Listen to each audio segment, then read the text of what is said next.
Good morning, সবাই কেমন আছো? আশা করি সবাই ভালো আছো।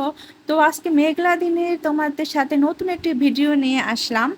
তো সকাল সকাল আমি উঠে গেলাম, এখন সকাল 10টা বাজে। তো প্রথমে বিছানাটা আমি গুছিয়ে ফেললাম, আর এখন আমি এসে পড়লাম কিচেনে নাস্তা বানানোর জন্য। তো প্রথমে আমি পাস্তাগুলো সিদ্ধ করতে বসিয়ে দিলাম। তো সিদ্ধ হওয়ার পরে আমি এখন ডিমটাকে আগে ভেজে নেব ঝুড়ো ঝুড়ো করে। তো এই তো আমি এখন ভাজছি। তো ভাজার পরে সে একই কড়াইতে আমি তেল দিয়ে দেব এবং সেখানে কাঁচামরিচ, পেঁয়াজ, টমেটোটা ভালোভাবে ভাজা ভাজা করব।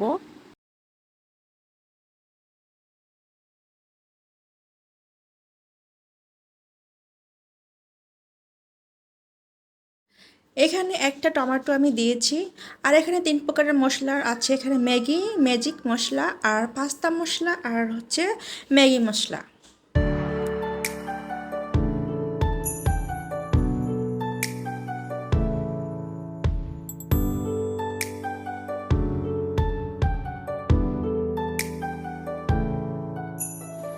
এখন আমি দিয়ে দিচ্ছি ম্যাগি ম্যাজিক মশলাটা।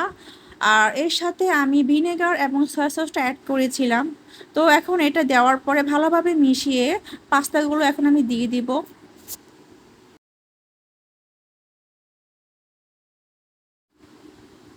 পাস্তাগুলো দেওয়ার পরে ডিমটাও আমি দিয়ে দিলাম। আর এর উপরে পাস্তার যেটা মশলা থাকে প্যাকেটে, সেটাও আমি এখন উপর দিয়ে ছিটিয়ে দিলাম।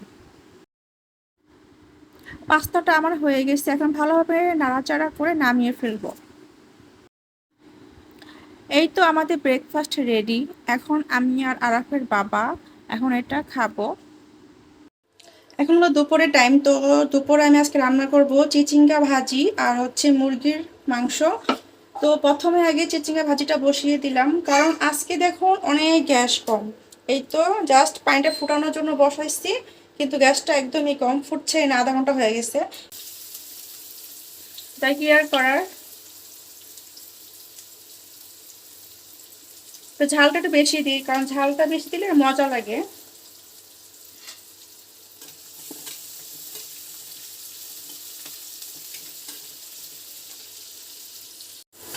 পেঁয়াজটা আমার হালকা লাল হয়ে গেছে।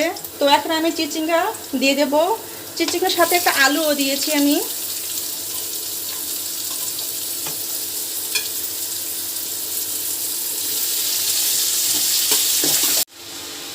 ভাজিতে এখন আমি লবণ, মরিচ গুঁড়ো, হলুদ গুঁড়ো আর একটু জিরে গুঁড়ো দিয়ে দিলাম। এখন নাড়াচাড়া করে ঢেকে দেবো। দেখুন ওভেন থাকলে কি সুবিধা। আমি রান্না করতে গেছি মাংস, কিন্তু দেখি যে মাংসের যে রান্না করব আদা রসুনটা ডিপ ফ্রিজে ছিল আর একদম বরফ। তো আমি কি করব এখন, তাই আমার চটকের মাথায় বুদ্ধি আসলো। আর ওভেন তো আছেই, তাই ডিপ ফ্রোস্ট করার তো অপশন তো এখানে আছেই। তো এখানে আমি ডিপ ফ্রোস্ট করে ফেললাম। এই তো, এই দেখুন একেবারে ডিপ ফ্রোস্ট হয়ে গেছে। এখন আমি সহজে নিতে পারবো। আর এই যদি আমি এটা চাইতাম যে এটা আমি গলিয়ে রান্না করব, তাহলে সেক্ষেত্রে আমাকে ধরুন মিনিমাম আধা ঘন্টা ওয়েট করতে হতো। আর ওভেনের কারণে এই কাজটা আমার জাস্ট 5 মিনিটে হয়ে গেল। তাই যারা যারা এখনও জানেন না যে ওভেনের মাধ্যমে ডিফ্রোস্ট করা যায়, তাই সহজে আপনারা করে নিতে পারবেন।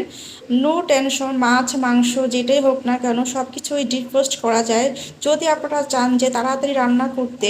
আর যদি চান যে হ্যাঁ আপনার হাতে সময় আছে, তো সমস্যা নেই, ডিফ্রোস্ট করার কোনো প্রয়োজনই নেই, জাস্ট পানিতে ভিজিয়ে রাখলেই হয়ে যায়। যাদের অনেক তাড়াহুড়া বা সময় নেই বা অফিস করেন, তাদের জন্য অনেক উপকার হবে। এখন আমি মুরগির মাংস রান্না করব। তো কড়াইটা বসিয়ে দিলাম গরম হতে। মুরগির মাংসটা বসাবো, তাই তেলের মধ্যে পেঁয়াজ আর গরম মশলাটা ভেজে নিচ্ছি ভালোভাবে। এখন দুপুর 3টা বাজে, আর এখন গ্যাসের পরিমাণটা মোটামুটি একটু বেড়ে গেছে। তাই এখন আমি ইলেকট্রনিক চুলাটা ইউজ করবো না, এই চুলাতে আমার রান্নাটা হয়ে যাবে। এখন আমি আদা রসুন আর টমেটোটা দিয়ে দিলাম। তো এটা একটু ভাজা ভাজা হলে সব মশলাটা দিয়ে একটু পানি দিয়ে কষাবো ভালোভাবে, তারপর মাংসটা দিয়ে দেবো। মাংসের মশলাটা একদম কষানো শেষ। তো এখন আমি মুরগির মাংসটা দিয়ে দেব। মাংসটা একদম কষানো শেষ, কারণ তেলটা উঠে এসেছে। তো আমি এখন পরিমাণ মতো পানি দিয়ে দিব। আর মাংসটা আমি যে পরিমাণ কষিয়েছি তাতেই মনে হয় অর্ধেক মুরগির সিদ্ধ মাংসটা আমার হয়ে গিয়েছে। গেছে, তো এখন আমি জিরে গুঁড়ো ছিটিয়ে দিলাম। যেহেতু গ্যাসের পরিমাণটা বেড়ে গেছে, তো ওই চুলাটা এখন আমি নামিয়ে ফেলবো। তো নামানোর আগে ভালোভাবে ঠান্ডা করে নিতে হবে, ঠান্ডা করে ভালোভাবে পরিষ্কার করবো এখন আমি, তারপর এটা রেখে দেবো। কারণ তেল চর্বি পড়ে, তো তাই এটা ভালোভাবে ক্লিন করে রাখতে হয়। প্রথমে শুকনো কাপড়টা দিয়ে সাবানের ফেনাটা আমি উঠিয়ে নেব, তারপর একটু ভিজাবো, তারপর আবার মুছে রেখে দেবো। শুকনোটা দিয়ে মোছার পর এখন আমি ভিজাটা দিয়ে একটু মুছবো।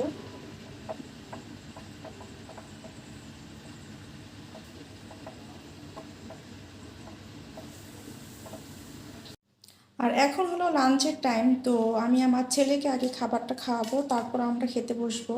তো এখানে আমি আজকে আরাফের জন্য লাঞ্চ নিয়েছি ভাত, ডাল, আর হচ্ছে মিষ্টি কুমড়া সিদ্ধ, আর হচ্ছে পেঁপে সিদ্ধ, আর এখানে আছে রুই মাছ। তো রুই মাছটাকে আমি ভালোভাবে কাটাটা বেছে নিলাম, কারণ কাটাটা গলায় গেলে বাচ্চারা বলতে পারবে না আর অযথা কান্নাকাটি করবে, তাই আগে থেকে আমি ভালোভাবে বেছে নিয়ে তারপর ওকে আমি খেতে দিই। তো এখন যাই আর একটু খাইয়ে দিই। ওর খাওয়ার পর এখন আমরা খেতে বসলাম। রান্না বাড়া শেষে দেখুন ঘরের অবস্থাটা কি হয়েছে। আমার কিচেন রুম পুরো একদম নোংরা হয়ে গিয়েছে, থাল বাসনের জায়গা নেই রাখার, এরকম একটা অবস্থা হয়ে গিয়েছে। তো একটু পর আমার হেল্পিং হ্যান্ড আসবে, উনি সব কাজ করে দিয়ে যাবে, তখন দেখতে অনেক সুন্দর লাগবে। তো আমাদের হেল্পিং হ্যান্ড আমাদের কাজ করে দিয়ে গেছে, তো এই দেখুন কতটা সুন্দর লাগছে এখন দেখতে, একদম পরিষ্কার পরিচ্ছন্ন।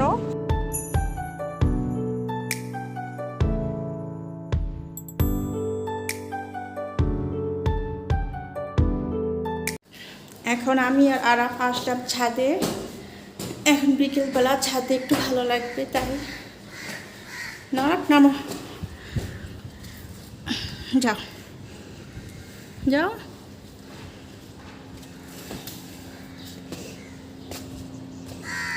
যাও দোলনায় বসো, চলো।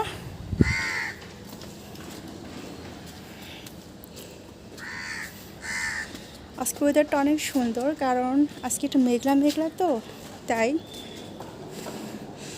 দোলনাতে তো পানি পড়েছে, আর বৃষ্টির পানি মুছতে হবে এখন। আরাফ, দোলনায় বসবা বাবা? দাঁড়া মুছে দিই আমি, তারপর তুমি বসো।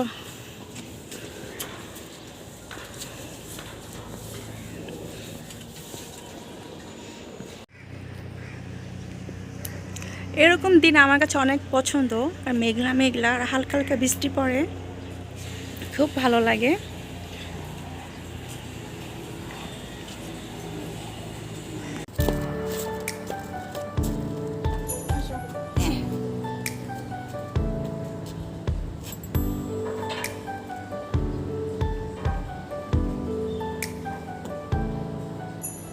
জুতোটা পড়ে গেছে, ওই দেখো, ওই যে।